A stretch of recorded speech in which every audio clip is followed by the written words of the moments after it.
Good afternoon, all of you. Good afternoon, ma'am.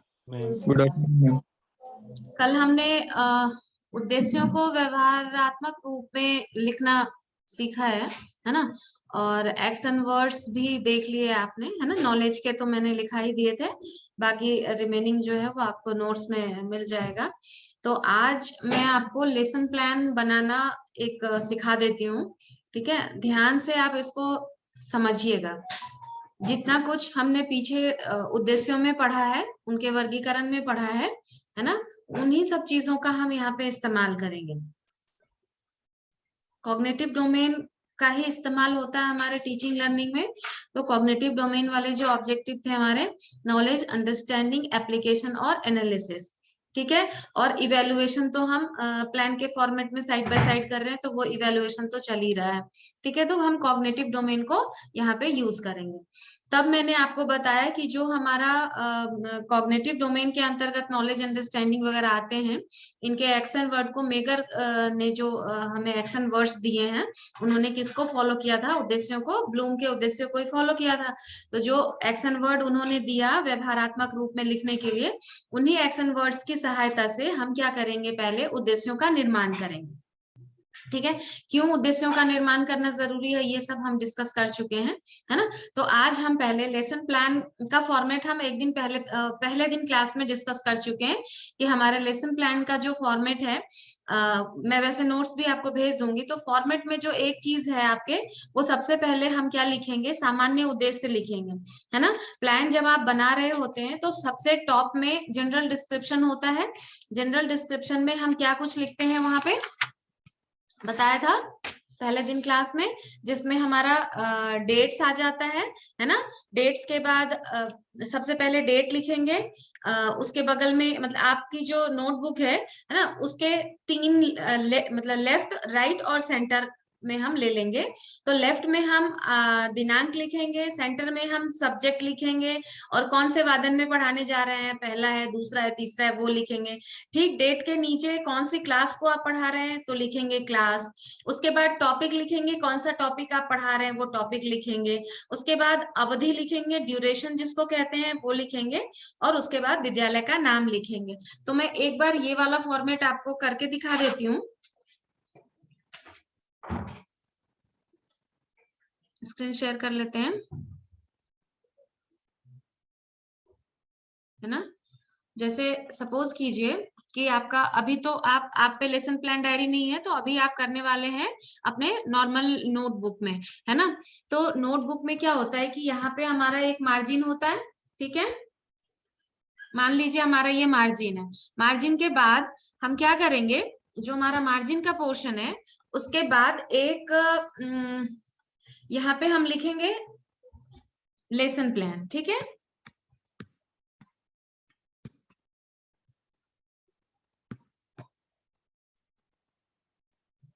एक minute, ये line मैं रब कर रही हूँ, ठीक है, वरना जगह नहीं मिलेगी।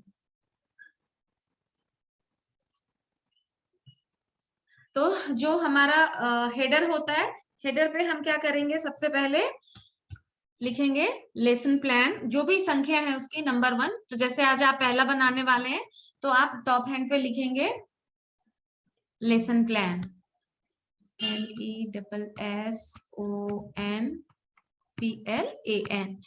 पहला लेसन प्लान है आपका। तो आप ये कहाँ पे चल रहा है? आपके हेडर पोर्शन में चल रहा है, ठीक है। उसके बाद नीचे वाले लाइन पे आ जाते हैं, जहां पे हेडर की लाइन खत्म होती है। कॉपी में होती है ना ये वाली लाइन, ये वाली लाइन, Yes, ma'am. है ना, और ये वाली लाइन। तो हमने यहाँ पे तो लेसन प्लान लिख दिया। अब हम यहाँ पे आएंगे, तो यहाँ पे हम एक अंदाजा सा ले लेंगे, अच्छा सा स्पेस देके आप लिखिए। तो जैसे आपके कॉपी का ये 3 पोर्शन हम डिवाइड कर लेते हैं ऐसे, अभी आप मत करिएगा, है ना। तो यहाँ पे हम लेंगे अपना एक टॉपिक, यहाँ पे लेंगे एक, यहाँ पे लेंगे एक, यहाँ पे लेंगे, यहाँ लेंगे, यहाँ लेंगे और यहाँ और यहाँ ले लेंगे, ठीक है ना। ऐसे लिखेंगे। तो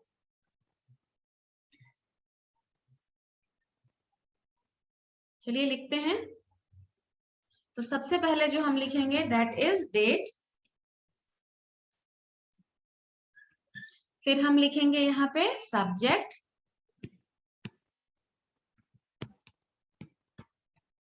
फिर हम यहाँ पे लिखेंगे पीरियड, कौन से पीरियड में हम पढ़ाने जा रहे हैं। फिर लिखेंगे क्लास, फिर लिखेंगे टॉपिक, फिर लिखेंगे duration,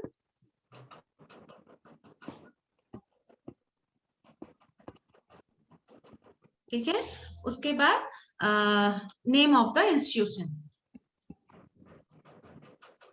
name of the institution, ठीक है बेटा, समझ में आया? जी मैम। है ना। तो जो जिस तारीख को आप पढ़ाने जा रहे हैं, यहाँ पे जैसे मान लीजिए आज की तारीख हम लिख लेते हैं 24/7/2021। सब्जेक्ट है हमारा साइंस। सपोज कीजिए अभी हम 12 बजे हैं तो थर्ड लेसन चल रहा है हमारा, थर्ड पीरियड हो गया। क्लास मान लीजिए हम लेकर चल रहे हैं 8th ले लेते हैं या 9th ले लीजिए, जो भी आप पढ़ाने जा रहे हैं आप उसको लिख लीजिए यहाँ पे। और नेम ऑफ द इंस्टीट्यूशन, अभी चूंकि सिमुलेटेड टीचिंग है तो आप अपने कॉलेज का नाम लिखेंगे GPGC रानीखेत, ठीक हो गया बेटा, है ना। और ड्यूरेशन कितने मिनट का है, तो 40 मिनट का लेक्चर है या 35 मिनट का है, तो मान के चलते हैं कि आपको यहाँ पे मिला है 40 मिनट, तो 40 मिनट लिख लीजिए, ठीक। लिख लिया सबने?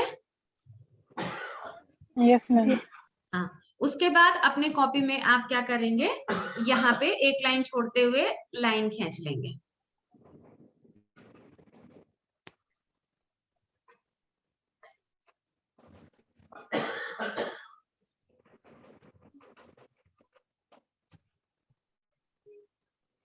ठीक है, कर लिया।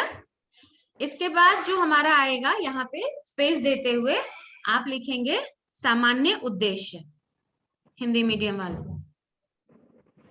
जनरल ऑब्जेक्टिव्स, सामान्य उद्देश्य,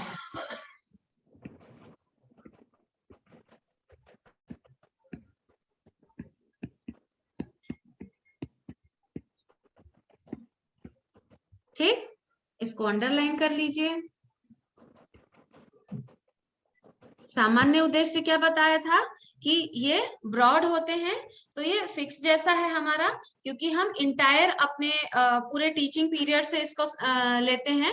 तो जैसे कि मैं एक बता देती हूँ, वो आप अपना लिख लीजिएगा। जैसे सामान्य उद्देश्य जो है 5, 6, 7 फिक्स हैं, उसको आप अपने प्लान्स में लिखते चले जाइएगा। विद्यार्थियों में वैज्ञानिक दृष्टिकोण का विकास, जो पहला मैंने एक डायग्राम के फॉर्म में बताया था, उन सबको हम यहाँ पे लिखेंगे, ठीक है ना। दूसरे में लिखेंगे विद्यार्थियों की व्यवहारिकता में विज्ञान का समावेश कराना, मतलब यूटिलिटेरियन वैल्यू हो गया।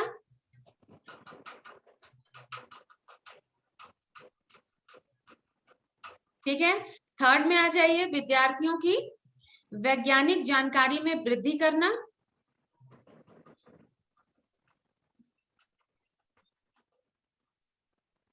विद्यार्थियों की मानसिक आवश्यकताओं की पूर्ति करना,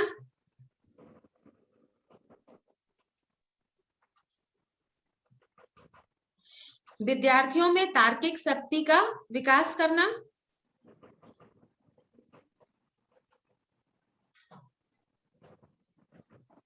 विद्यार्थियों को वैज्ञानिक ढंग से प्रशिक्षण देना,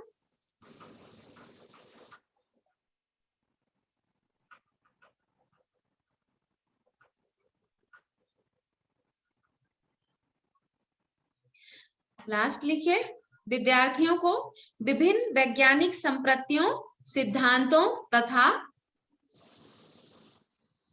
नियमों से परिचित कराना।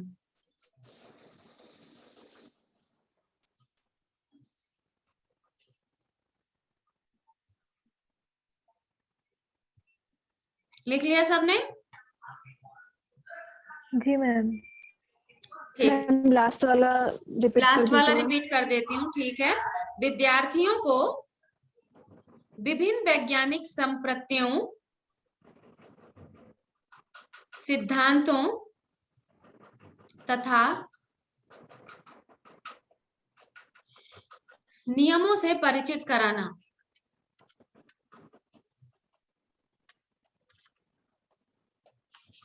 ठीक है, यस मैम। तो ये आपके जो कॉपी होगी उसके एक पेज में इतना खुल के लिखेंगे कि ये पूरा जितना अभी बताया है 7 पॉइंट, लास्ट आपका वो पेज वहां पे खत्म हो जाए, इतना स्पेस देंगे आप। ठीक है, फिर आप पेज टर्न करके उस पेज में आ जाएंगे जहां पे आपको दोनों पेज साइड बाय साइड मिल रहे हैं। ठीक है ना, तो साइड बाय साइड मिल रहे हैं, तो आपके पेज के अब हम लेफ्ट हैंड साइड पे आ गए हैं, तो लेफ्ट हैंड साइड को कंसीडर कर लेते हैं कि ये आ गया हमारा लेफ्ट हैंड साइड का पेज, यानी कि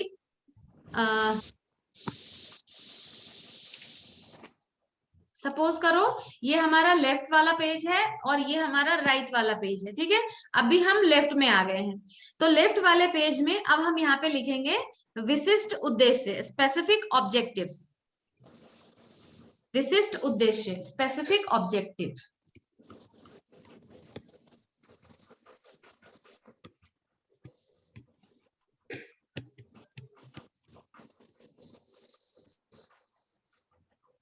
अंडरलाइन कर दीजिएगा उसको। फिर इतना हम लेकर चलेंगे कि हमारा जो इंट्रोडक्टरी क्वेश्चन है वो हमारे राइट पेज में आए। ठीक है ना, यानी कि यहाँ पे हम अपने प्रस्तावना प्रश्न पे आ रहे हैं, इंट्रोडक्टरी क्वेश्चन में आ रहे हैं।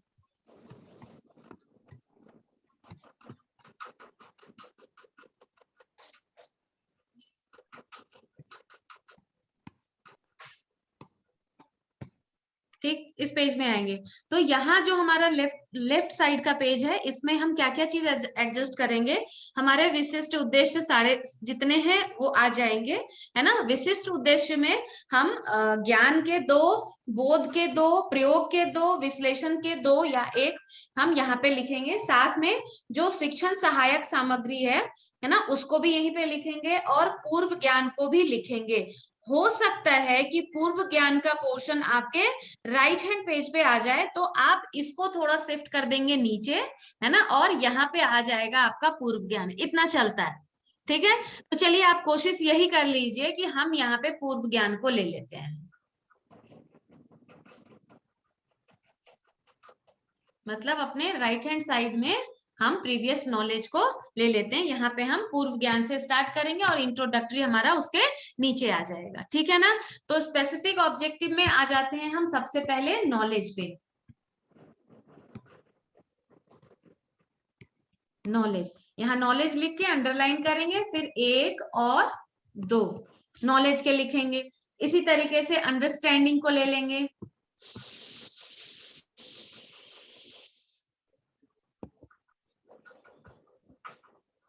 ठीक है, अंडरस्टैंडिंग के 1 और 2 ले लेंगे। फिर इसी तरीके से एप्लीकेशन को ले लीजिए 1 और 2, और एनालिसिस को ले लीजिए 1 और 2। क्लियर? Yes ma'am. चलिए, तो अब जैसे मैं एग्जाम्पल देने वाली हूं आपको, है ना, तो एग्जाम्पल में हम जैसे एक एग्जाम्पल को लेके चलते हैं, सूक्ष्म जीव का उदाहरण ले लेते हैं।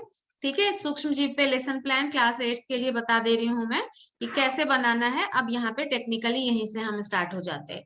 ठीक है, तो सूक्ष्म जीव का जो लेसन हम बनाएंगे, है ना, क्लास 8 हमने डिसाइड किया है क्योंकि क्लास 8 में ही 8 में है सूक्ष्म जीव, तो उसको लेते हैं, है ना। तो यहाँ पे सबसे पहले हम ज्ञानात्मक उद्देश्य लेंगे। अब प्रश्न यह उठता है कि हम ये उद्देश्यों का निर्माण कर कैसे रहे हैं। ठीक है, तो एक बार ध्यान से इसको सुनिए, समझिए कि सबसे पहले आप बुक जो है आपके पास एनसीईआरटी है या और कोई टेक्स्ट बुक है उसको लीजिए, जिसमें आपको अच्छा सा कंटेंट मिल जाए। थोड़ा कंटेंट आपके पास अच्छा होना चाहिए, है ना। जितना अच्छा कंटेंट आपके पास होगा, आपका जो एक्सप्लेनेशन है, आपकी जो डेप्थ है वो उतनी अच्छी होगी।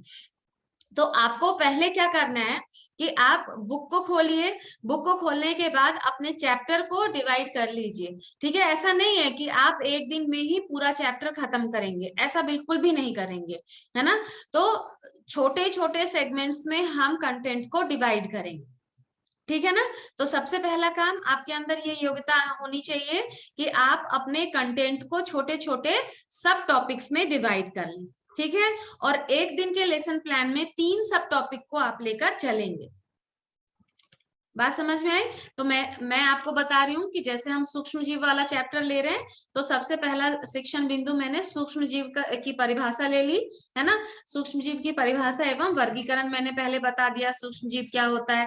तो आपको करना क्या है कि बुक को एक बार पढ़ना है। पढ़ने से आपको पता लगेगा कि इस पोर्शन में सूक्ष्म जीव के बारे में जनरल बताया जा रहा है, यानी सामान्य परिभाषा वगैरह बताई जा रही है। फिर हम आगे बढ़ेंगे तो देखेंगे कि सूक्ष्म जीव जो है उसके बारे में बता रहे कि कितने प्रकार के होते हैं, यानी कि उसके टाइप्स के बारे में हमें बता दिया, वर्गीकरण बता दिया। फिर आगे और कंटेंट को आप पढ़ेंगे तो आप पाएंगे कि जो सूक्ष्म जीव है उनसे होने वाले रोगों के बारे में बताया जा रहा है ना। तो आप साइड में अपने माइंड में लिखते जाइए कि पहले परिभाषा बताया है, फिर वर्गीकरण कर दिया है आपने, फिर उससे होने वाले रोग पढ़ाए हैं किताब में, फिर उसके बाद आप देखेंगे कि सूक्ष्म जीवों के लाभ के बारे में भी बता रखा है, और भी चीजें बताई होंगी आपको। एक क्लास में 40 मिनट के क्लास में मुझे लगता है कि 3 टॉपिक 3 शिक्षण बिंदु को आप आराम से पढ़ा सकते हैं, अकॉर्डिंग टू टाइम मैनेजमेंट जो है आपका, ठीक है। तो हमने क्या डिसाइड किया कि हम सूक्ष्म जीवों की परिभाषा एवं उसका वर्गीकरण पहले में ले लेते हैं, दूसरे में उनसे होने वाले रोग बता देते हैं, क्योंकि क्लास छोटी है तो बहुत डिटेल में हर एक रोग को नहीं बताना है, 9th 10th से डिटेल शुरू हो जाएगी। यही अगर ये 9th का प्लान होगा तो हमारा टॉपिक जो है दूसरा ही टॉपिक तीसरे में एक्सटेंड करेगा, ना कि तीसरा टॉपिक जैसे यहाँ हम डिसाइड कर रहे हैं कि हम होने वाले लाभ जो है, जो लाभकारी सूक्ष्म जीव है, हम उनकी बात यहाँ कर रहे हैं, क्योंकि शॉर्ट में यहाँ पे चलना है, बहुत डेप्थ डिटेल नहीं जाना है। अगर ये 9th या 10th की क्लास होगी तो फिर हम एक एक सूक्ष्म जीव को लेकर अलग अलग प्लान बनाएंगे। इतनी बात समझ में आ रही है Neeraj, Garima? Yes ma'am. Yes ma'am, आ रही। हाँ, ठीक है ना। तो क्लास 8th के अकॉर्डिंग हमने डिसाइड कर लिया कि हमारा जो पहला टॉपिक है वह क्या लेंगे हम, सूक्ष्म जीव क्या होते हैं, ठीक। तो अब जब हमने टॉपिक डिसाइड कर लिया तो अपने कॉपी में साइड में आप अपने पेंसिल से पहले जो लेसन प्लान बनाने से पहले एक रफ लिखेंगे ना, वहां पे लिखेंगे कि आपका टॉपिक कौन कौन सा गया, कि सूक्ष्म जीव की परिभाषा, सूक्ष्म जीव का वर्गीकरण, सूक्ष्म जीव का से होने वाले रोग, और लाभकारी सूक्ष्म जीव जो है, जो लाभ हमें प्राप्त होता है उनसे। तो इतना कर लिया। अब हम आ जाएंगे कि हम देखेंगे हम परिभाषा में क्या बताने वाले हैं और उनका वर्गीकरण क्या है, ठीक है। तो हम सबसे पहले बताएंगे कि सूक्ष्म जीव क्या होता है ना, स्पष्टीकरण करेंगे, यानी कि परिभाषित कर दिया। तो आप एक अपने पेंसिल से लिखेंगे कि सूक्ष्म जीव की परिभाषा, वो हो गया। उसके बाद आप क्या करेंगे कि बताएंगे बच्चों को कि कितनी श्रेणी होती है, कितने वर्गों में बांटा गया है, जिसके अंतर्गत हम बताते हैं जीवाणु, कवक, शैवाल, प्रोटोजोआ और वायरसेस वगैरह बताते हैं, है ना। तो इसका मतलब है कि हमने वहां पे वर्गीकरण भी करा दिया। तो एक आप लिख रहे हैं परिभाषा, फिर किया आपने वर्गीकरण पढ़ाया, फिर आप आगे बढ़ रहे हैं। तो जो है नेक्स्ट जो होने वाले रोग हैं, जिसमें हम बता रहे हैं कि ये सूक्ष्म जीव हैं, इनसे ये बीमारी होती है। तो यानी कि सूक्ष्म जीव से होने वाले रोग और रोगों की व्याख्या, यानी कि हम यहाँ पे एक्सप्लेनेशन कर रहे हैं किसके बारे में, सूक्ष्म जीव से होने वाले रोगों की व्याख्या कर रहे हैं आप। 3 हो गए। 4 में आप क्या बताने वाले हैं नेक्स्ट में, कि सूक्ष्म जीव से क्या क्या लाभ होते हैं। तो जो आपके सूक्ष्म जीव के लाभ हैं उसमें आप लिख रहे हैं कि भोजन के रूप में हम इसका प्रयोग करते हैं, है ना। जैसे कि फर्मेंटेशन में हम हेल्प लेते हैं, बायो फर्टिलाइजर के रूप में हम इनका इस्तेमाल करते हैं, है ना। भूमि की उर्वरता फर्टिलाइजर के रूप में हम इसका, तो ये यानी कि हम इनका उपयोग जो है दैनिक जीवन में हम उसकी बात कर रहे हैं।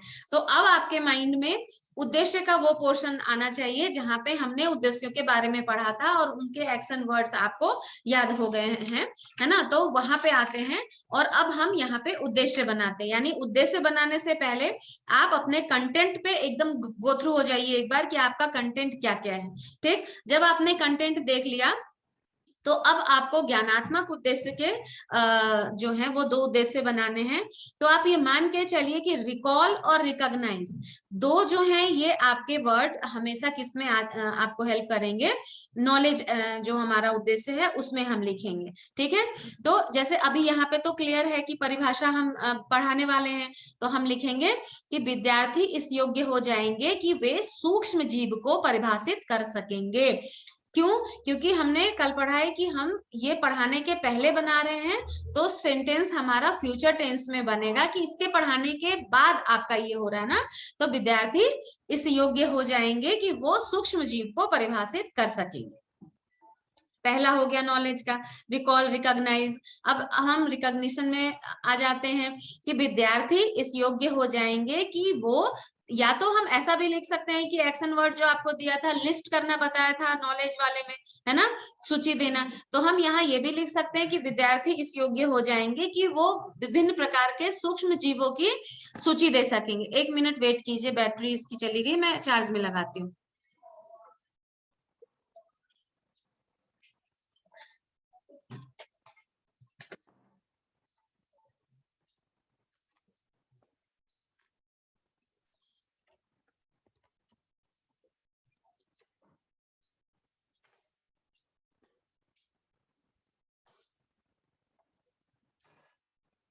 कौन कौन से एक्शन वर्ड बताए थे, याद है, भूल गए? मैम याद है। हाँ, तो नॉलेज वाले में एक्शन वर्ड जो बताए थे वो कौन कौन से हैं, चलो बताओ। Ma'am recall, recognition, right. List बताया था। Ma'am list, major, state, select और डिफाइन। ठीक है, तो यहाँ पे हम लिख सकते हैं कि विद्यार्थी इस योग्य हो जाएंगे कि वे सूक्ष्म जीव का प्रत्यास्मरण कर सकेंगे। या तो हम ये बना लेते हैं, या फिर हम ऐसा कर सकते हैं कि विद्यार्थी इस योग्य हो जाएंगे कि वो विभिन्न प्रकार के सूक्ष्म जीवों की सूची दे सकेंगे। ठीक है, इन दोनों में से कोई आप एक लिख लीजिए, क्योंकि हम 2 वो कर रहे हैं। अगर 3 लिखने की इच्छा है तो आप 3 भी लिख लीजिए, कोई दिक्कत नहीं है। दिव्या उपाध्याय, समझ में आ रहा है? Yes ma'am. ठीक, नेक्स्ट पे आ जाते हैं बोध में, अंडरस्टैंडिंग के उद्देश्य में आ जाइए। तो अंडरस्टैंडिंग में हम लिखेंगे जो हमारा पहला उद्देश्य है कि विद्यार्थी इस योग्य हो जाएंगे कि वे सूक्ष्म जीवों का वर्गीकरण कर सकेंगे।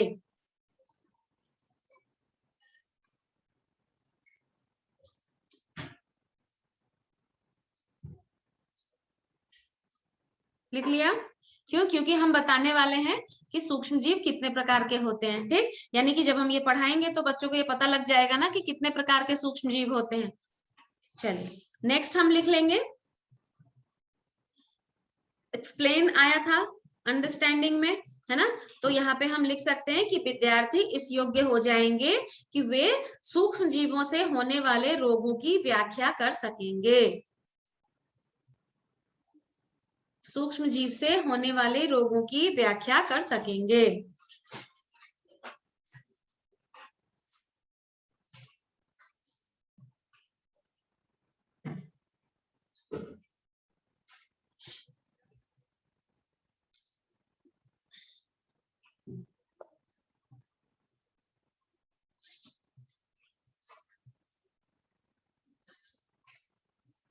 लिख लिया? Yes ma'am. ठीक, उसके बाद हम आ जाते हैं प्रयोग में। प्रयोग में पता लगाना एक्शन वर्ड था, आइडेंटिफाई करना, पता लगाना, है ना, तो हम बना सकते हैं कि छात्र विद्यार्थी इस योग्य हो जाएंगे कि वे सूक्ष्म जीवों से होने वाले रोगों का पता लगा सकेंगे या पहचान कर सकेंगे।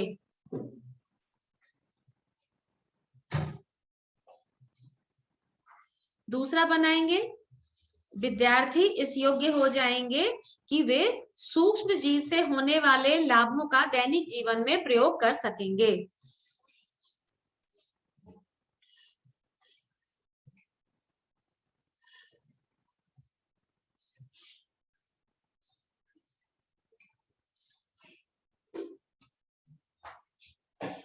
कर लिया।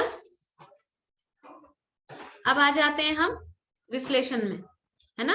विश्लेषण में हम लिखेंगे विद्यार्थी इस योग्य हो जाएंगे कि वे विभिन्न सूक्ष्म जीवों में अंतर कर सकेंगे। डिफरेंशिएट वाला जितना भी हम पढ़ाएंगे ना वो यहाँ पे हम लिख सकते हैं। अगर हमने डिफरेंस बताया है, कोशिश करें कि हम डिफरेंस बताएं, उससे बेहतर अंडरस्टैंडिंग होती है कंटेंट की। विश्लेषण में नेक्स्ट में आ जाइए।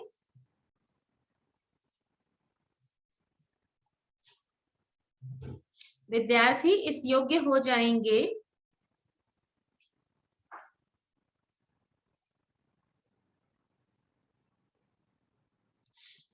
कि वे सूक्ष्म जीवों के संक्रमण के माध्यमों का विश्लेषण कर सकेंगे।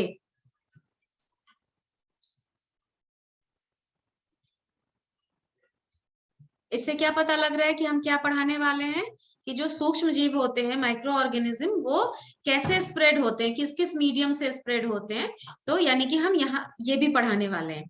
ठीक, तो अभी आपने क्या देखा, और अगर स्किल लिखना होगा, है ना, स्किल ऑब्जेक्टिव या क्रिएटिविटी, तो सूक्ष्म जीव की जो रेखा चित्र है वो बना पाएंगे। ठीक, क्योंकि बायोलॉजी में ये है, हालांकि लिखवाऊंगी नहीं मैं इसको, फिर अभी कंबाइन चुकी क्लास है ना। तो अभी क्या हुआ कि अब हमने जो ये उद्देश्य बनाया है, ऐसा नहीं कि ये हमने उद्देश्य पहले बना लिया, हमने पहले कंटेंट को पढ़ा है, कंटेंट के डिमांड के अकॉर्डिंग हमने जब पढ़ा तो अनुभव ये कहता है कि इसको पढ़ने के बाद बच्चों में यही अपेक्षित व्यवहारगत परिवर्तन आने चाहिए। ठीक है, तो हमने उससे संबंधित क्या किए हैं, उद्देश्य बना लिए हैं। ठीक, अब हमने सिर्फ यहाँ पे ये स्टेटमेंट नहीं दिया है, अब इसकी पूर्ति के लिए हम क्या करेंगे, बच्चों को लर्निंग एक्सपीरियंस प्रोवाइड करेंगे। ठीक है, कैसा लर्निंग एक्सपीरियंस प्रोवाइड करेंगे, जिससे कि जो ये उद्देश्य हमने बनाया है उसकी प्राप्ति हो जाए। हम मूल्यांकन करके चेक करेंगे कि जो टर्मिनल बिहेवियर है वह हमारे अकॉर्डिंग हुआ है या नहीं। बच्चों का याद आ गया टर्मिनल बिहेवियर? Yes ma'am. ठीक है, तो इसके बाद जब हमने अपने उद्देश्य लिख दिए, यानी कि 6 उद्देश्य हमने लिख लिए हैं, अब आगे बढ़ेंगे। हमारा होगा नेक्स्ट जो फॉर्मेट है वह है शिक्षण सहायक सामग्री। शिक्षण सहायक सामग्री,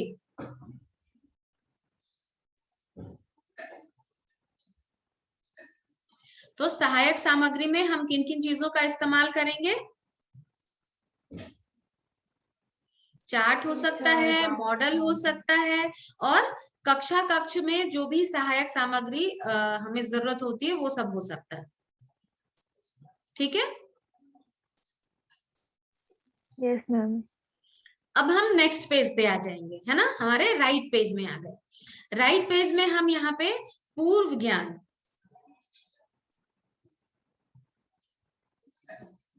तो पूर्व ज्ञान में क्या हुआ कि हम एक स्टेटमेंट लिखेंगे अपने हर प्लान में, क्योंकि बच्चों को पढ़ाने से पहले इंट्रोडक्टरी के माध्यम से हम ये पता लगा रहे हैं कि जनरल सा कितना आइडिया है उस टॉपिक के बारे में बच्चों को, है ना। तो पूर्व ज्ञान में हम यहाँ पे एक स्टेटमेंट फॉर्म करेंगे कि विद्यार्थियों से अपेक्षित है कि वे सूक्ष्म जीवों से संबंधित सामान्य जानकारी रखते हैं, क्योंकि आप पढ़ाएंगे तो आप विशिष्ट जानकारी उन्हें दे रहे हैं, उनके पास सामान्य जानकारी ऑलरेडी है।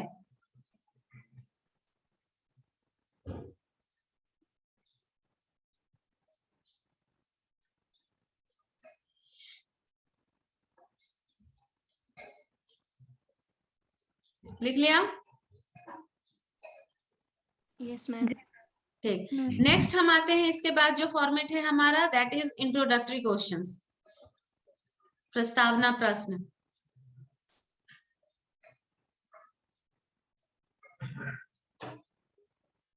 ठीक, अब प्रस्तावना प्रश्न के लिए हम क्या करेंगे, एक टेबुलर फॉर्म में, मैम ने पढ़ाया ना इंट्रोडक्टरी स्किल लिखना, है ना, तो टेबुलर फॉर्म में लिखेंगे, उसमें हम क्रम संख्या लिखेंगे, उसके बाद छात्र अध्यापिका क्रिया लिखेंगे और विद्यार्थी की अनुक्रिया का कॉलम बनाएंगे। ठीक है, अब 3 से 4 प्रश्न होंगे आपके, ठीक है, 5 भी हो सकते हैं, लेकिन उससे कम नहीं जाएंगे हम। ठीक, तो जैसे उदाहरण के तौर पे मैं यहाँ आपको जो उदाहरण दे रही हूँ, आपको करना क्या है, जो इंट्रोडक्टरी के रूल है मैम ने सारा पढ़ा ही दिया है कि जो लास्ट क्वेश्चन होना चाहिए वो प्रॉब्लमेटिक क्वेश्चन होना चाहिए, है ना। प्रॉब्लमेटिक क्वेश्चन का जो आंसर है बच्चा नहीं दे पाया है, तो हम उसका आंसर करते हुए हम क्या करेंगे, स्टेटमेंट ऑफ द टॉपिक हम यहाँ पे देंगे।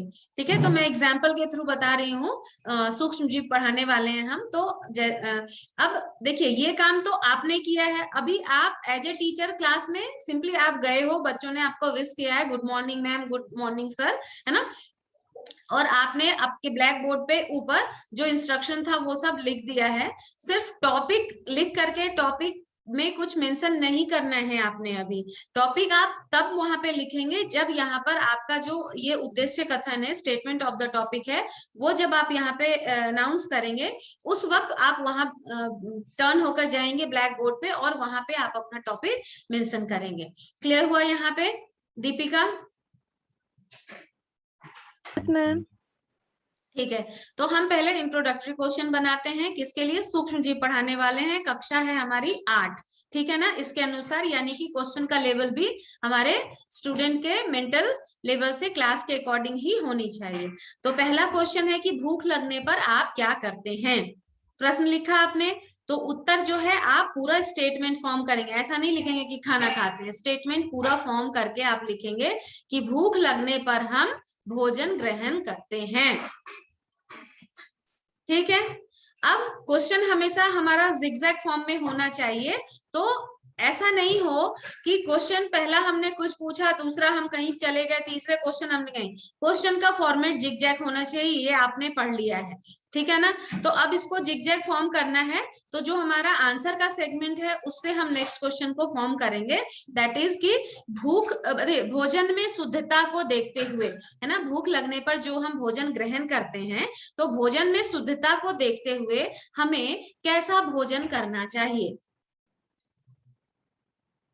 देख रहे हो जिगजैग के लिए क्या किया, जो क्वेश्चन था उसका आंसर लिया, आंसर से स्टेटमेंट हम थोड़ा सा ले लेंगे, ठीक, तो जिगजैग फॉर्मेट फॉलो हो जाएगा। तो उत्तर क्या आना चाहिए कि भोजन में शुद्धता को देखते हुए हमें ताजा भोजन ग्रहण करना चाहिए। ताजा और शुद्ध लिख सकते हैं, सादा लिख सकते हैं,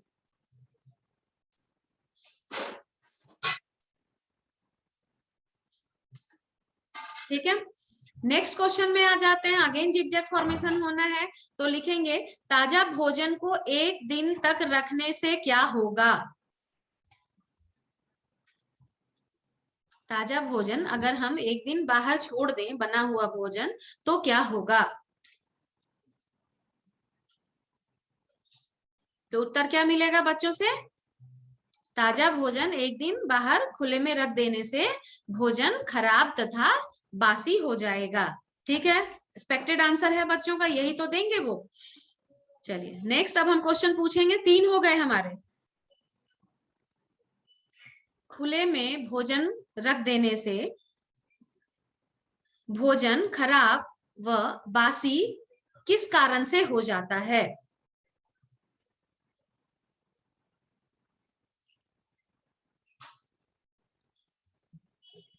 ठीक है, तो ये हमारा प्रॉब्लमेटिक क्वेश्चन होगा। अगर बच्चों ने उत्तर नहीं दिया, छात्र निरुत्तर हम यहाँ पे लिख देंगे, विद्यार्थी निरुत्तर और समस्यात्मक प्रश्न हो गया आपका। अगर ये उत्तर बच्चे ने दे दिया तो आपको फर्दर फिर से वही ऑन द स्पॉट एक क्वेश्चन फॉर्म करना पड़ेगा। ठीक है, हमेशा ये ध्यान रखिएगा। अब मान के चलते हैं हम कि हमारा ये समस्यात्मक प्रश्न हो गया है। ठीक, अब जब समस्यात्मक प्रश्न हो गया है तो हम टेबल को यहाँ पे क्लोज कर देंगे, है ना, और अभी हमारा स्टेटमेंट ऑफ द टॉपिक आ जाएगा, उद्देश्य कथन आ गया। उद्देश्य कथन का मतलब यह है कि जो प्रश्न आपने लास्ट पूछा जो समस्यात्मक हो गया, हम उसका यहाँ पर उत्तर देते हुए हम अपना टॉपिक यहीं पे अनाउंस कर लेंगे। सूक्ष्म जीवों की उपस्थिति के कारण बाहर रखने से भोजन खराब तथा बासी हो जाता है। आज हम सूक्ष्म जीव के विषय में और भी विस्तृत जानकारी ग्रहण करेंगे या अध्ययन करेंगे। ठीक, ऐसा बोलते हुए आप ब्लैक बोर्ड की तरफ टर्न होंगे और वहां पे आप अपने जहां पे टॉपिक का कॉलम खाली छोड़ा था वहां पे क्या लिखेंगे, सूक्ष्म जीव लिखेंगे, इन्वर्टेड कॉमा में डालेंगे और नीचे से अंडरलाइन करेंगे। क्लियर है? जी मैम। ठीक, अब आगे बढ़ जाते हैं। हमारे लेसन प्लान के फॉर्मेट में हमने पेज को फिर से टर्न कर दिया, वो पेज आपका वहां खत्म हो गया है। अब ये पेज हमारा फिर से लेफ्ट और राइट को हम कंबाइंडली यूज करेंगे। ठीक है, अब ये हमारा प्रेजेंटेशन पोर्शन है, प्रस्तुतिकरण का सेगमेंट है। ठीक, तो दोनों पेज जो कॉपी के दोनों पेज हैं हम उसका इस तरीके से इस्तेमाल करेंगे। देखिए दिख रहा है?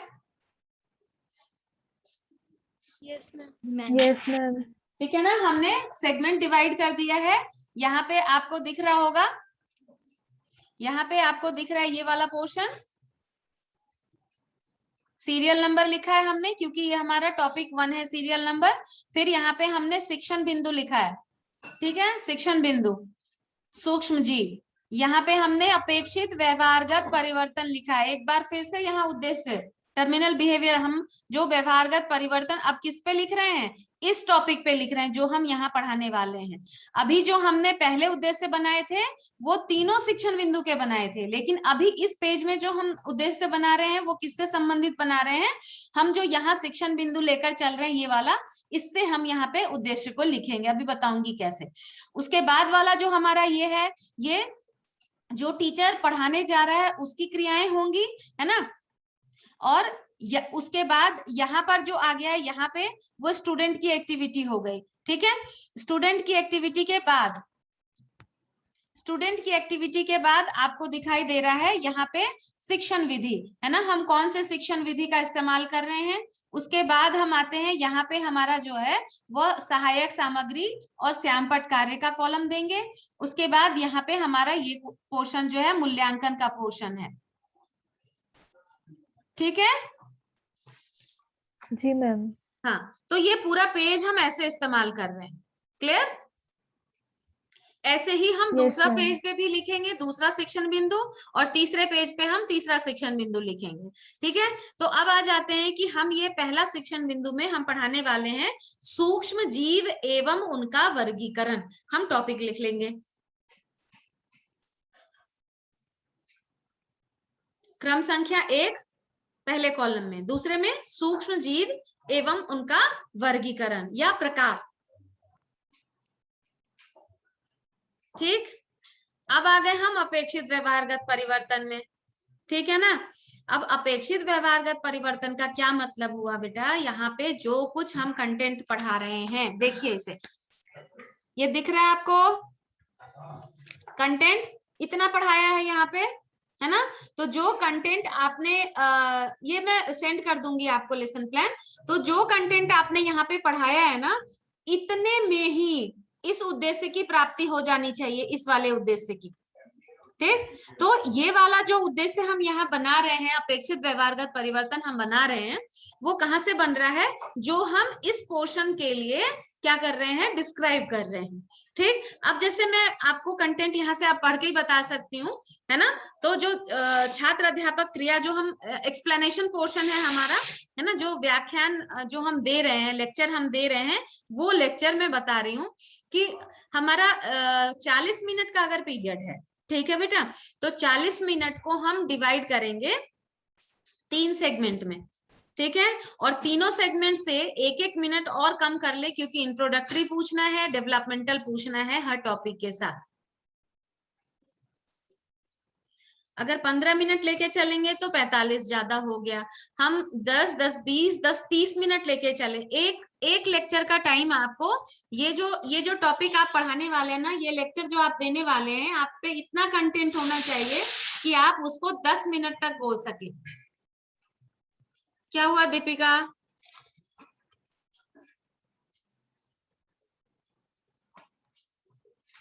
टेंशन हो रही है? ऐसे चेहरे पे परेशानी क्यों आ गई तुम्हारे, नहीं समझ में आया बेटा?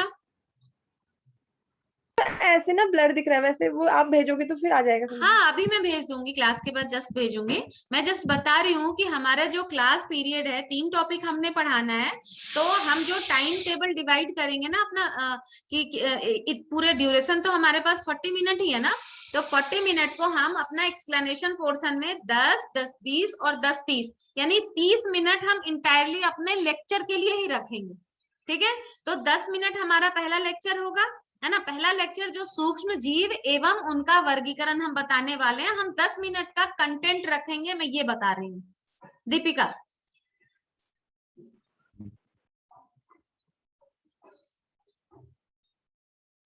तुम यही हो दीपिका? मैम मैं यही हूँ क्लास में। हाँ, तो 10 मिनट बोलने के लिए कंटेंट भी चाहिए, तो बहुत आराम आराम से समझाकर अच्छे से बताना है बच्चे को। ठीक, अब 10 मिनट तुम कहोगे कि 10, 10, 20, 10, 30 ही मिनट और क्लास अलॉटेड 40 मिनट है, तो बेटा हमें इंट्रोडक्टरी पूछना है, जो पीछे हमने इंट्रोडक्टरी क्वेश्चन किया। अभी ये पढ़ाने से पहले फिर से हमें डेवलपमेंटल क्वेश्चन पूछना है, तो उसके लिए भी समय लगेगा, है ना। ब्लैक बोर्ड पे आप लिख लिख के एक्सप्लेन कर रहे हैं, आप अपने चार्ट को एक्सप्लेन करेंगे हर 10 मिनट में जो आपका है वो, है ना। इसके बाद जब हमारा फॉर्मेट, जब तीनों शिक्षण बिंदु जब खत्म हो जाता है, तो फॉर्मेट का एक पोर्शन आता है जहां पे हम क्या करते हैं, हमारा जो श्याम पट कार्य है वो तो हम साइड बाय साइड कर ही रहे हैं, जो पुनरावृत्ति प्रश्न है हम वो प्रश्न भी बच्चों से रिपीट करते हैं। यानी कि अब जो पुनरावृत्ति प्रश्न होगा यहाँ पे, वो क्या होंगे प्रश्न, जो आपने तीनों शिक्षण बिंदु पढ़ाए हैं, है ना, तो पढ़ाने से जो पढ़ाया है आपने उनमें से आप कुछ क्वेश्चन, तीनों टॉपिक में से कुछ क्वेश्चन उन बच्चों से वहां पूछेंगे। लेकिन ध्यान दो यहाँ पर कि हम क्वेश्चन रिपीट नहीं करेंगे, ना हमारे इंट्रोडक्टरी क्वेश्चन में होना चाहिए वो क्वेश्चन, ना डेवलपमेंटल में, और ना ही इवेल्युएशन क्वेश्चन में होना चाहिए। इस बात को अच्छे से समझ लीजिए कि जो पुनरावृत्ति प्रश्न होंगे हमारे, उसमें हम क्वेश्चन रिपीट नहीं करेंगे अभी तक के प्लान में जो हमने क्वेश्चन बनाया था। ठीक है, मतलब ही नहीं बनता ना, इंट्रोडक्टरी और डेवलपमेंटल तो हम पूछेंगे नहीं, वो तो जनरल क्वेश्चन है, और यहाँ हम क्या पूछेंगे, जो हमने पढ़ाया है वो पूछेंगे। ठीक, तब बात आती है कि इवेल्युएशन क्वेश्चन में भी आपने पढ़ाया वाला ही पूछा है, तो ये ध्यान रखिएगा कि आपको उसका स्टेटमेंट चेंज करके वहां पे क्वेश्चन पूछना है। ठीक, और जो गृह कार्य भी देना है आपने, तो वो प्रश्न भी गृह कार्य के जैसा ही डिस्क्रिप्टिव टाइप का होना चाहिए, और इनमें से नहीं होना चाहिए। क्लियर है? अब आंचल को टेंशन हो गई। मैम क्लियर है।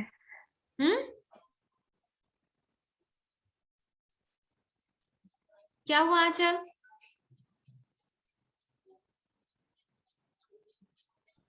मैम क्लियर है। क्लियर है, ठीक है ठीक है, मुझे लगा तुम्हें टेंशन की हो गई, समझ में नहीं आ रही है बात शायद। तो चलिए स्टार्ट करते हैं कि हमारा ये जो, जैसे ही हम इंट्रोडक्टरी, अभी आपको प्लान देख के तो लग रहा है कि बड़े सारे काम चल रहे हैं यहाँ पे, लेकिन हुआ क्या है अभी तक एक्चुअली, कि आप तो क्लास में गए हो और आपने अभी 3 क्वेश्चन तो पूछे हैं। 3 क्वेश्चन पूछने के बाद आपने स्टेटमेंट ऑफ टॉपिक दिया है। जैसे ही स्टेटमेंट ऑफ टॉपिक खत्म हुआ है, जो हमने कहा कि उस प्रश्न का उत्तर देते हुए कि सूक्ष्म जीव की उपस्थिति के कारण हमारा भोजन बासी और खराब हो जाता है, आज हम सूक्ष्म जीवों के बारे में और भी विस्तृत अध्ययन करेंगे। ऐसा करते हुए आपने वहां सूक्ष्म जीव लिखा है, और फिर आप टर्न हुए बच्चों की तरफ, आपने फेस कर लिया है, अगेन आप पहुंच गए अपने डेवलपमेंटल क्वेश्चन पे। ठीक है, इतना नेचुरलाइज वे में करना है आपने कि बच्चे को ये नहीं लगे कि आप क्वेश्चन लर्न करके आए हैं और एक क्वेश्चन के बाद एक क्वेश्चन। यहाँ क्वेश्चन सिर्फ इसलिए है कि बच्चों का ब्रेन जो है आप वो एक्टिव बना के रखे हुए हैं। ठीक, अब आपके जो प्रश्न होंगे वो विकासात्मक प्रश्न होंगे, यानी कि अब सूक्ष्म जीव और उसके वर्गीकरण को पढ़ाने के लिए जो आप लेसन बना रहे हैं उसकी ओर विकसित हो रहे हैं, आप बढ़ रहे हैं, तो क्वेश्चन भी वहीं से संबंधित होने चाहिए। इंट्रोडक्टरी में हम जनरल क्वेश्चन ले सकते हैं, लेकिन यहाँ हमें स्पेसिफिक क्वेश्चन ही लेने पड़ेंगे। तो चलिए क्वेश्चन बताती हूँ मैं। पहला यहाँ भी वही है कि आखिरी क्वेश्चन समस्यात्मक होना ही चाहिए।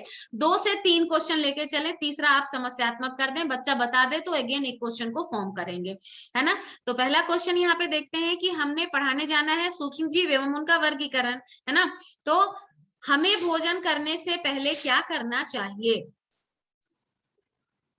क्या उत्तर होगा प्रिया?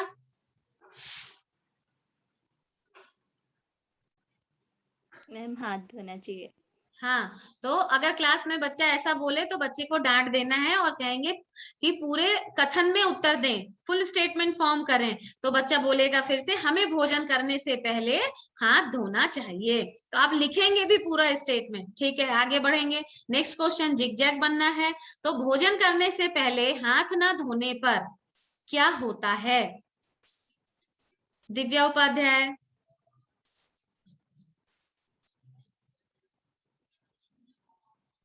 Yes ma'am. क्या उत्तर होगा बेटा? मैम भोजन करने से पहले हाथ ना धोने पे बैक्टीरिया आ जाते हैं हाथों में। हाँ, मतलब हम बीमार हो जाते हैं। ठीक है, हम इसी क्वेश्चन को फिर आगे बढ़ाएंगे जिगजैग मैनर में कि भोजन करने से पहले हाथ ना धोने पर हम बीमार क्यों पड़ जाते हैं। ठीक है, तो ये हमारा समस्यात्मक प्रश्न हो गया। ठीक है, तो अब यहाँ पे हम लिख लेंगे विद्यार्थी निरुत्तर समस्यात्मक प्रश्न, प्रॉब्लमेटिक क्वेश्चन। अब हम आगे आ जाएंगे स्पष्टीकरण पे। स्पष्टीकरण में हम वो सारा टॉपिक पढ़ाएंगे। ठीक है, क्या पढ़ाएंगे मैं एक बार रीड कर देती हूँ, कंटेंट आपको लिखना है वहां पे। भोजन करने से पहले, और यहाँ स्टेटमेंट हम वहीं से लेंगे, उस क्वेश्चन के आंसर से लेंगे। ठीक है, जैसे हमने पहले किया था कि भोजन करने से पहले हाथ ना धोने पर हाथों में उपस्थित सूक्ष्म जीवों के कारण हम बीमार हो जाते हैं। हो गया। अब यहाँ पे हम सूक्ष्म जीवों के बारे में बताना शुरू हो जाएंगे कि वे, अच्छा ठीक है, एक चीज यहाँ ध्यान देंगे कि हमारे लिए एक एक्टिविटी है कि जब हमने यहाँ पे अपना ये स्टेटमेंट दिया है ना उस समस्यात्मक प्रश्न का, तो फिर हम ब्लैक बोर्ड के पास जाएंगे और वहां पे लिखेंगे 1 और लिखेंगे सूक्ष्म जीव, अंडरलाइन कर देंगे। क्यों? क्योंकि ये हमारा टीचिंग पॉइंट है, वो जरूर हम अपने ब्लैक बोर्ड के लेफ्ट हैंड साइड पे मेंशन करेंगे और डॉट देके एरो दे देंगे। क्यों? क्योंकि अब आप सूक्ष्म जीव के बारे में बताने जा रहे हो। ठीक है, वो स्टेटमेंट के साथ आप वहां पे सूक्ष्म जीव लिख के आगे बढ़ जाएंगे। फिर अब आप स्टेटमेंट देंगे कि वे जीव जो बहुत छोटे होते हैं, जिन्हें हम नग्न आंखों से नहीं देख सकते, जिन्हें सूक्ष्म दर्शी की सहायता से देखा जा सकता है, वे सूक्ष्म जीव कहलाते हैं।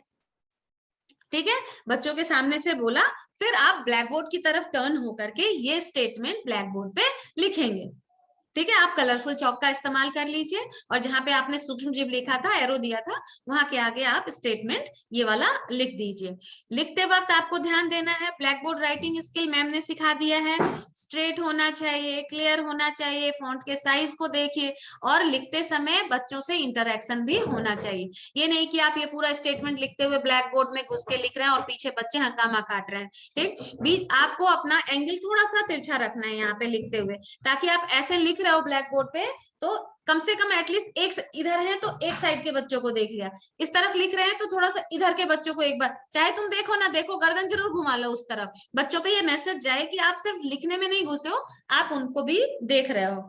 और जो आप लिख रहे हो ना उनको आप रिपीट करते हुए, बोलते हुए लिखते रहिए, ताकि क्लास में साइलेंस ना हो। क्लियर है ना? ये black board writing skill ma'am ने आपको पढ़ाया है, इसलिए मैं डिटेल में नहीं जा रही हूँ, मैं मान के चल रही हूँ आपको आता है। मैम मैम ने ज्यादा डिटेल में नहीं पढ़ाया। अच्छा, तो कोई बात नहीं है, अभी सीख लेंगे आप यहाँ पे कि ब्लैक बोर्ड राइटिंग कैसे करना है। तो ब्लैक बोर्ड पे लिखना है ना, तो आपका जो ब्लैक बोर्ड का साइज है उसको आप माइंड में हाफ मार्जिन में ले लो। ठीक, अगर हम फुल ब्लैक बोर्ड को लेके चलेंगे ना, तो हो सकता है कि हम यहाँ से तो ऐसे यहाँ लिखते जाएं और धीरे धीरे ऊपर या नीचे को हो जाएं। तो आप हाफ रखेंगे अपने लिए माइंड में। अब लाइन मत खींच देना, माइंड में रखना हाफ पोर्शन। इसका एक बेनिफिट ये होता है कि जब हमारे पास कंटेंट ज्यादा होता है तो हम एक सीरीज को यहाँ से लिख लेते हैं, है ना, और डिवाइड किया हुआ है तो हम दूसरे सीरीज में हम यहाँ पे लिखते रहते हैं, तब तक बच्चे इसको कॉपी कर सकते हैं, इसलिए भी ये अच्छा है। ठीक है, तो जहां पे आपने सूक्ष्म जीव लिखा था तो आप क्या करेंगे, स्टेटमेंट जो ये मैंने अभी बताया कि वे जीव, ऐसे ऐसे लिखते हुए बोलते हुए, वे जीव जो बहुत छोटे होते हैं। ठीक है, वे जीव जो बहुत छोटे होते हैं, पीछे घूम गए हम, फिर आए, जिन्हें हम नग्न आंखों से नहीं देख सकते, जिन्हें हम नग्न आंखों से नहीं देख सकते, जिन्हें हम सूक्ष्मदर्शी की सहायता से, किसकी सहायता से लिख रहे हैं हम, इधर उधर इंटरेक्ट कर लिया, किसकी सहायता से, बच्चे उधर से बोल रहे हैं, सूक्ष्मदर्शी की सहायता से देख सकते हैं। क्या कहते हैं उसे गौरव, क्या कहते हैं उसे, बोला उधर, लिख, अपना काम कर रहे हैं हम। हाँ, उन्हें हम सूक्ष्म जीव कहते हैं। लिख दिया और सूक्ष्म जीव को नीचे से अंडरलाइन कर लिया और हम चौक को रख देंगे, चौक हाथ में नहीं रखेंगे, चौक को हम वापस रखेंगे, टर्न हो जाएंगे बच्चों की तरफ और जो स्टेटमेंट दिया उसको एक बार फिर से रिपीट कर देंगे।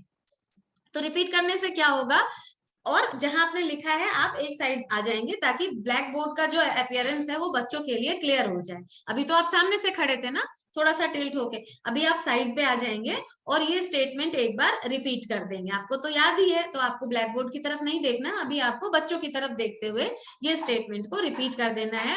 सबने लिख लिया, पूछ लेना है और फिर कंटिन्यूअसली आप, अब देखो ना लिखने में भी 10 मिनट, तुम्हें लग रहा है 10 मिनट क्या पढ़ाएंगे, अरे इसी सब में वो 10 मिनट कब निकल जाएगा पता ही नहीं लगेगा, ठीक है ना। फिर अब हम आगे बढ़ेंगे, बच्चों ने ये लिख लिया है तो फिर जो हमारा कंटेंट है उसमें लिखेंगे सूक्ष्म जीव सर्वव्यापी यानी सभी स्थानों पर पाए जाते हैं। सूक्ष्म जीव हवा, पानी, मिट्टी के अतिरिक्त गर्म पानी के स्रोतों, बर्फीले स्थानों, रेतीली मिट्टी तथा दलदली भूमि में पाए जाते हैं। ठीक है, इतनी बात हम बच्चों को फ्रंट में ही हमें और फ्रंट में ही हमने बताया। तो हमने क्या बता दिया यहाँ पे, हमने माध्यम बता दिया कि किन किन माध्यमों से पाया जा रहा है, क्योंकि हमने उद्देश्य वहां पढ़ाया ना, माध्यमों को हम बताएंगे, तो हमने यहाँ माध्यम बता दिया है। उसके बाद हम ब्लैक बोर्ड की तरफ आएंगे और अच्छा एक्सप्लेनेशन माना जाएगा कि हम माध्यम लिख के वहां पे इन माध्यमों को वहां पे ब्लैक बोर्ड पे भी लिख दें, ठीक है ना। फिर हम आगे बढ़ेंगे। अब हमारा नेक्स्ट है कि हमने वर्गीकरण भी कहा है ना, तो हम वर्गीकरण वाले पोर्शन पे स्टेटमेंट देने शुरू कर देते हैं कि सूक्ष्म जीव 5 प्रकार के होते हैं। ठीक है, हमारे आसपास पाए जाने वाले सूक्ष्मों की श्रेणी 5 प्रकार की होती है। बोल दिया बच्चों की तरफ, है ना, और एक बार उनके नाम बच्चों की तरफ घूम के ही बोलना पहले, है ना। जीवाणु, कवक, शैवाल, प्रोटोजोआ, विषाणु बोल के फिर आप टर्न होंगे और टर्न होके सूक्ष्म जीवों के प्रकार लिखा, और चाहे आप फ्लो चार्ट के फॉर्म में लिखिए, स्टेटमेंट के फॉर्म में तो लिखिए और एरो दे दीजिए फटाफट, और एरो में नाम बोल बोल के क्या होते हैं बेटा, जीवाणु, फिर ऐसे करके आप 5 नाम लिख दीजिए और इंटरेक्ट भी करते रहिए बच्चों से। फिर अब आप आगे बढ़ जाएंगे। अब सबके बारे में, चूंकि क्लास छोटी है तो आपको बहुत डिटेल नहीं जाना है ना, तो जितना भी नाम आपने लिखा है उसके बारे में वो क्या है, अगर आप एक एक दो दो लाइन भी बता रहे हो ना कि जीवाणु क्या होता है, एक कोशिकीय जीव होते हैं, विषाणु जो मतलब ये हानिकारक होते हैं, विषाणु सजीव और निर्जीव के बीच की उसकी कड़ी मानी जाती है, सबके बारे में एक एक दो दो लाइन भी आप बोलते हैं, 10 मिनट तो पता नहीं कहाँ चला जाएगा।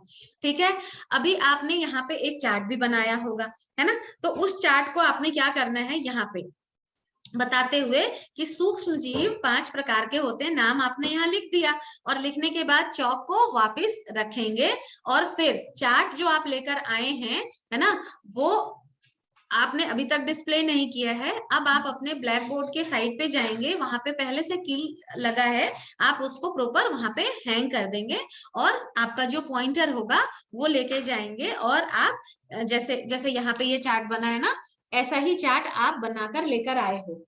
ठीक है, आपके लेसन प्लान में आपको चार्ट का प्रारूप भी लगाना है हर लेसन प्लान में, ठीक है ना। जो चार्ट आपने बनाया है उसका एक छोटा सा रूप आप यहाँ पे भी बनाएंगे और चिपकाएंगे, किस कॉलम में, जो आपने श्याम पट वाला पोर्शन यहाँ पे लिया है ना, श्याम पट वाला पोर्शन ये वाला यहाँ पे आपको लगाना है, और श्याम पट पे जो काम कर रहे हैं उसको इस श्याम पट पे भी आपको प्रदर्शित करना है। थोड़ा सा क्लियर है, वैसे मैं फोटो भेज दूंगी। ठीक, तो ये चार्ट आपने वहां पे टांग दिया, ठीक है, चार्ट टांग दिया। तो अब ये वाला जो समय है ना, इसको टीचर बहुत एंजॉय करता है, क्यों, बिल्कुल कॉन्फिडेंट है वो, उसके पास चार्ट है, उसके पास ब्लैक बोर्ड है लिखने के लिए, तो वो पॉइंटर लेता है, और पॉइंटर लेके क्योंकि उसने वहां पे बताया है कि जीवाणु, कवक, शैवाल, प्रोटोजोआ और विषाणु वहां बताया है, तो यही चीज यहाँ पे लिखा है, और उसके एक एक उदाहरण यहाँ पे चार्ट में आप यहाँ पे एक एक उदाहरण आप लेकर चले हैं। ठीक है, सबकी श्रेणी है और सबका उदाहरण आपने यहाँ पे बताया कि कौन कौन से हैं। ठीक है, तो यहाँ पे पॉइंटर के सहायता से बच्चों की तरफ देखते हुए, जैसे यहाँ पे मान लो चार्ट टंगा है, तो यहाँ पे हमने बताया कि आप यहाँ पे देख रहे हैं जीवाणु, और उनके नाम यहाँ पे आपने लिखे हुए हैं, नाम बता दिए, तो कुछ उदाहरण है करते हुए बोला, और वापस पॉइंटर को रखेंगे, बच्चों की तरफ पॉइंट नहीं करेंगे, है ना, और उन एग्जाम्पल्स को वापस आप चौक उठाएंगे और ब्लैक बोर्ड पे लिख देंगे। ठीक है। फिर आप बच्चों को जिस समय बता रहे हैं वापस आएंगे अपने चार्ट के पास, अगर चार्ट एक्सप्लेन करेंगे तो पॉइंटर उठा के चार्ट की तरफ बताएंगे, और जैसे ही आपने एक्सप्लेन करना बंद किया पॉइंटर को रखेंगे और बच्चों को वो पूरा चार्ट। जब ये एक्सप्लेनेशन हो जाए एक बार, तो ऐसा नहीं होता, क्या है आपसे क्या गलती हो जाती है कि चार्ट एक्सप्लेन करते समय आप बहुत फास्ट हो जाते हैं। तो कोशिश करें कि जब आपने एक बार एक्सप्लेन कर दिया है तो एक चार्ट को दिखाते हुए ना एक छोटा सा रीकैप, क्योंकि जो एक्सप्लेनेशन स्किल है आपका उसमें समरी जो है, निष्कर्ष बहुत जरूरी होता है। तो जो अभी तक आपने पढ़ाया है ना, समझो 8 मिनट तो निकल गया लगभग यहाँ पे, तो 8 मिनट के बाद 2 मिनट का टाइम जो आपने बताया है शुरू से कि भोजन बासी, मतलब वो हाथ नहीं धोने से वाला टाइम से शुरू करेंगे, है ना। थोड़ा सा एक हम उनको रिकैप के जैसा वहां पे अपने कंटेंट को, कि सूक्ष्म जीव किसे कहते हैं, उनकी कितनी श्रेणी होती है, और चार्टी के पास हैं आप, और उनको एक्सप्लेन करते हुए क्लास में इधर से उधर घूमते हुए, सामान्य तरीके से घूमते हुए, बच्चों की तरफ देखते हुए, हर तरफ नजर घुमाते हुए बच्चों पे, है ना, आई कांटेक्ट करते हुए बच्चों को एक बार फिर से रिकैप आपने कर दिया है। जब आपने रिकैप कर दिया है तो आप वहां से अपना चार्ट हटा के नीचे रख देंगे। ठीक है, चार्ट पेपर आपने नीचे रख दिया है। उसके बाद अब यहाँ पे आपका मूल्यांकन प्रश्न आएगा। ठीक है, तो अभी आपका एक क्वेश्चन छूटा है पीछे, कि आपने देखा आपने क्या क्या पढ़ाया है ना, तो जो अपेक्षित व्यवहारगत परिवर्तन था वो कैसे बनाएंगे वो ट्रिक मैं बता देती हूँ। तो आपने क्या देखा, इसमें मैंने डेफिनेशन बताया है, डेफिनेशन के बाद माध्यम बताया है, और माध्यम के बाद हमने वर्गीकरण बताया है। तो ये 3 हमारे पास उद्देश्य हैं कि इनको पढ़ाने के बाद इतना ही तो सीखेंगे जितना आपने पढ़ाया है, डिफाइन करने योग्य हो जाएंगे, किन किन माध्यमों से बीमारी फैलती है, मतलब स्प्रेडिंग होती है सूक्ष्म जीवों की, वो बता पाएंगे, और सूक्ष्म जीवों का वर्गीकरण बता पाएंगे, है ना। तो हम यहाँ पे बनाएंगे स्टेटमेंट, फिर से वैसा ही स्टेटमेंट जो हमने अपने उसमें दिया था कि विद्यार्थी सूक्ष्म जीवों को परिभाषित कर सकेंगे, पहला। दूसरा, विद्यार्थी सूक्ष्म जीवों के उदाहरण दे सकेंगे, क्योंकि हमने उदाहरण दिए हैं। ठीक, या फिर हम यहाँ बना सकते हैं कि सूक्ष्म जीवों के संक्रमण के फैलने के माध्यमों के नाम बता पाएंगे, है ना। और तीसरा हम बनाएंगे यहाँ पे कि सूक्ष्म जीवों का वर्गीकरण कर सकेंगे। ये हमने 3 बनाया है और हमने ये पढ़ा भी दिया है। तो अब इवेल्युएशन क्वेश्चन हमारा किससे बनेगा, जो हमने व्यवहारगत परिवर्तन बनाया, पहले हमने परिभाषा पे बनाए थे कि परिभाषित कर पाएंगे, तो हमारा पहला प्रश्न बन जाएगा मूल्यांकन का कि सूक्ष्म जीव किसे कहते हैं। तो क्लास में आप किसी बच्चे को नाम लेके उठाएंगे और कहेंगे नीरज बताइए सूक्ष्म जीव किसे कहते हैं। ठीक, और ऐसा करने से पहले आप ब्लैक बोर्ड को रब जरूर कर लेंगे, ठीक है ना, तभी आप ये प्रश्न पूछेंगे। रिकैप्चुलेशन के बाद ही, जब आपने चार्ट हटाते हुए रिकैप्चुलेशन किया है, डस्टर उठाएंगे और ब्लैक बोर्ड को क्लीन कर देंगे। उसके बाद आप फ्लो में हैं, बिल्कुल आपने पूछ दिया सूक्ष्म जीव किसे कहते हैं, को जो भी नाम है वो लेके आपने पूछ दिया। फिर दूसरा आपने पढ़ाया था माध्यम के बारे में, बताइए सूक्ष्म जीव किन किन माध्यमों से फैलते हैं, है ना, तो माध्यम आपने पूछ दिया। फिर आपने क्वेश्चन पूछ दिया कि सूक्ष्म जीवों की कितनी श्रेणियां होती हैं, आपने पूछ दिया, बात खत्म हो गई। ठीक, यहाँ पे जैसे ही बात खत्म हुई आप बिल्कुल नॉर्मल हैं। चलिए ठीक है, बताइए अब आप आ गए हैं अपने दूसरे शिक्षण बिंदु में। बच्चों को नहीं पता ये सब क्या चल रहा है, वो देख रहे हैं कि हमारा एक्टिव पार्टिसिपेशन हो रहा है क्वेश्चन से, तो वो डल नहीं होंगे मेंटली, क्योंकि वो आंसर कर रहे हैं, एक्टिव पार्टिसिपेशन है। अब आप आ जाते हैं अपने सेकंड डेवलपमेंटरी क्वेश्चन में, जिसमें आप पढ़ाने वाले हैं सूक्ष्म जीव से होने वाले रोग। ठीक है, सभी श्रेणी से हम एक एक रोग को लेके यहाँ पे एक्सप्लेन करने वाले हैं। तो फिर से हम अपेक्षित व्यवहारगत परिवर्तन क्या बनाएंगे कि विद्यार्थी सूक्ष्म जीवों से होने वाले रोगों की व्याख्या कर सकेंगे। दूसरा, विद्यार्थी सूक्ष्म जीवों द्वारा उत्पन्न रोगों को सूचीबद्ध कर सकेंगे या उनके माध्यमों का विश्लेषण कर सकेंगे। ये 3 हम यहाँ पे बताएंगे, क्योंकि हम यही पढ़ाने वाले हैं। तो फिर हम ऐसे ही विकासात्मक प्रश्न पूछेंगे, जैसे बरसात के मौसम में गंदे पानी में कौन कौन से जीव उत्पन्न होते हैं। तो उत्तर होगा, बरसात के मौसम में गंदे पानी में मच्छर, घोंघे आदि जीव उत्पन्न होते हैं। मच्छर के काटने से कौन सा रोग होता है, बच्चे बताएंगे मच्छर के काटने से मलेरिया रोग होता है। मलेरिया रोग मलेरिया कैसा रोग है, कैसा क्यों पूछा गया, क्योंकि आप अभी श्रेणीबद्ध करने वाले हो, बताने वाले हो। ठीक है, तो छात्र निरुत्तर हो गए। फिर इस क्वेश्चन का आंसर करते हुए आप अपना एक्सप्लेनेशन पोर्शन देंगे कि मलेरिया एक सूक्ष्म जीव जनित रोग है जो सूक्ष्म जीव प्रोटोजुआ के द्वारा होता है। सूक्ष्म जीव, पौधे, जंतु, अपना कंटेंट आप आगे डिलीवर करेंगे सेम पैटर्न में। चार्ट बनाकर लाए तो चार्ट के थ्रू एक्सप्लेन करेंगे, रिकैपिटुलेशन करेंगे और फिर से जितने आपने व्यवहारगत परिवर्तन बनाए हैं उनसे मूल्यांकन प्रश्न पूछेंगे। तो फिर से 10 मिनट और निकल गया आपका। जैसे ही आपने अपना मूल्यांकन प्रश्न खत्म किया तो आप सीधे फिर से अपने डेवलपमेंट्री पे आ जाएंगे, तीसरे शिक्षण बिंदु के डेवलपमेंट्री लाभ पे आ जाएंगे। तो फिर आप उद्देश्य बनाएंगे कि विद्यार्थी सूक्ष्म जीव से होने वाले लाभों की व्याख्या कर सकेंगे, है ना। और फिर आप डेवलपमेंट्री क्वेश्चन बनाएंगे जिसमें नग्न आंखों से न देखे जाने वाले जीवों को किसकी सहायता से देखा जाता है, तो सूक्ष्मदर्शी की सहायता से। अब ये जो विकासात्मक प्रश्न है ना, हम पीछे पीछे के कंटेंट से भी ले सकते हैं, ये बड़ा आसान होता है। जो आपने पीछे पढ़ाया है ना उस कंटेंट से भी आप क्वेश्चन ले सकते हैं। तो जो मुश्किल आती है वो इंट्रोडक्टरी और पहला डेवलपमेंट में ही आता है, बाकी दूसरा तीसरा तो हमने जो पीछे पढ़ाया है ना उसी से हम निकाल सकते हैं। फिर क्वेश्चन आता है वहीं से जिगजैग कि सूक्ष्मदर्शी की सहायता से देखने वाले जीव क्या कहलाते हैं, तो सूक्ष्म जीव कहलाते हैं। फिर सूक्ष्म जीव का हमारे जीवन में उपयोग क्या दर्शाता है, ठीक है। डेवलप हमारा प्रॉब्लमेटिक हो गया। फिर हम अपना बताएंगे उनके लाभ क्या क्या हैं, उसका एक हम लिस्ट बनाकर फ्लो चार्ट के फॉर्म से हम ब्लैक बोर्ड पे पढ़ा देंगे और पढ़ाने के बाद रिकैप भी कर लेंगे। रिकैप करके हम फिर से मूल्यांकन प्रश्न पूछेंगे।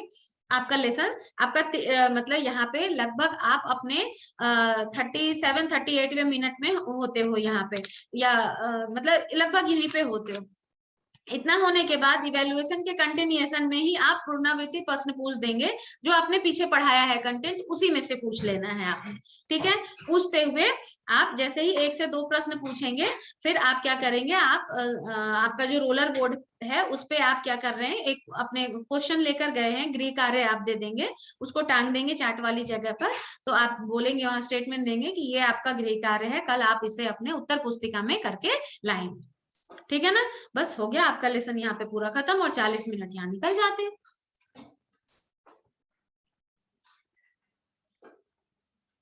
ठीक है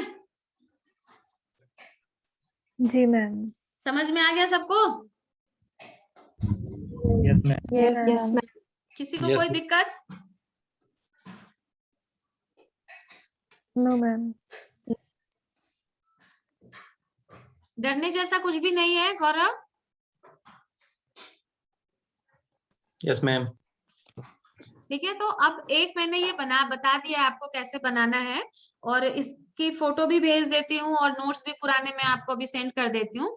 तो अब ऐसा मैं नहीं कह रही हूँ कि आप कल ही बना कर लाइए, ठीक है। ये पूरा हफ्ता देती हूँ मैं आपको कि आप इस पूरे हफ्ते में पहले बुक रीड कीजिए, 6th 7th 8th 9th की क्लास को रीड कीजिए। आप फ्री हैं सेलेक्ट करने के लिए कौन सी क्लास और कौन सा टॉपिक, ठीक है। पहले एक लेसन प्लान बनाइए, है ना, उसको चेक कराइए। चेक कराने के बाद ही आप दूसरे लेसन प्लान में जाइएगा, ठीक है। अभी रफ पेजेस में बनाइए, जैसे आपके अपने नोटबुक है उसमें बनाइए, फॉर्मेट यही रहेगा। एग्जाम्पल मैं आपको सेंड कर देती हूँ और उसके बाद चेक हो जाएगा, फिर आप फर्दर और भी लेसन प्लान बनाएंगे। मैं यहाँ एक चीज आपको और क्लियर कर दूं कि चूंकि आपकी सिमुलेटेड टीचिंग ऑनलाइन होना है, तो आप जिन बच्चों के जो बच्चे अभी ये जूम पे हैं या गूगल प्लेटफॉर्म पे पढ़ा रहे हैं, तो मैं आपका थोड़ा सा वर्कलोड यहाँ पे हल्का कर देती हूँ। मैं मैथ्स वाले बच्चों की बात नहीं कर रही हूँ, मैं बात कर रही हूँ साइंस में, फिजिकल साइंस, बायोलॉजिकल साइंस वाले बच्चों का। अगर मैं ही मैथ्स वाले बच्चों की भी टीचिंग अगर देखूंगी तो मैं उनसे भी यही कहूंगी कि आप चार्ट बनाने में जो समय है अभी ना लगाएं। वो आपको बता दिया जाएगा कि कब आपको चार्ट बनाना है, चार्ट के थ्रू डिस्प्ले करना है। फिलहाल मैं आपको ये इंस्ट्रक्शन दे रही हूँ मेरी क्लास के लिए, ये सिर्फ आपके लिए है। मुझे नहीं पता कि आर्ट्स वाले बच्चों के लिए क्या नियम होगा, मैं आपकी बात कर रही हूँ कि आपके स्क्रीन पे स्क्रीन शेयर का एक ऑप्शन है, ठीक है।